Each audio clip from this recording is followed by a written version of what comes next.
Curt, let's talk about a client who wants to move out of a TBM into something else. What do you think? What's your suggestion?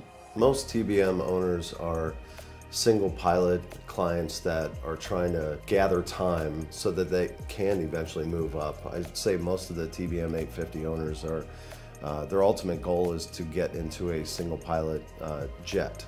So they're building up time in order to get to there. So a TBM 850, the natural progression might be going into a CJ, Phenom 100, or Mustang or something to that. So and then what are the challenges or the differences between those three planes, a CJ, a Mustang, or a Phenom 100? Well, you're talking avionics difference and then performance difference. If that client or that TBM 850 owner likes to get into the Garmin cockpit rather than a Proline cockpit, they would move into the Mustang, which has a Garmin cockpit, or the Phenom 100. So then you have to go in between and look at the Mustang and the Phenom and what are the differences between those two. If they want to go into a Proline cockpit, they can do a CJ1 Plus, or your basic straight 525 has got more of the steam gauges, but for $425,000, you can go to Cessna and they can put in the Garmin 1000 cockpit into a Citation Jet 525.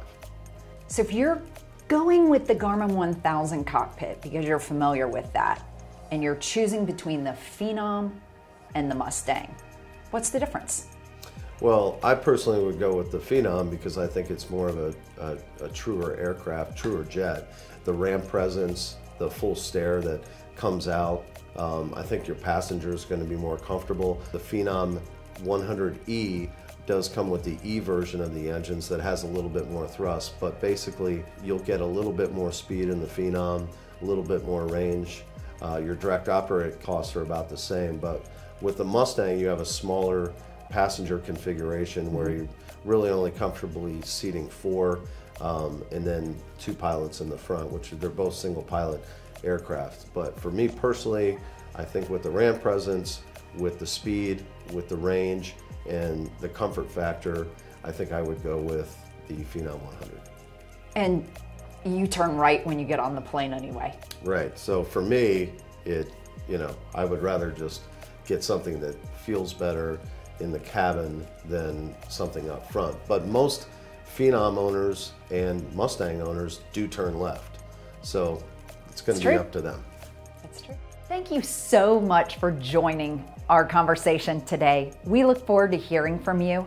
You can visit us anytime at wepush10.com, where you can get more information about Charlie Bravo or sign up for our free market reports.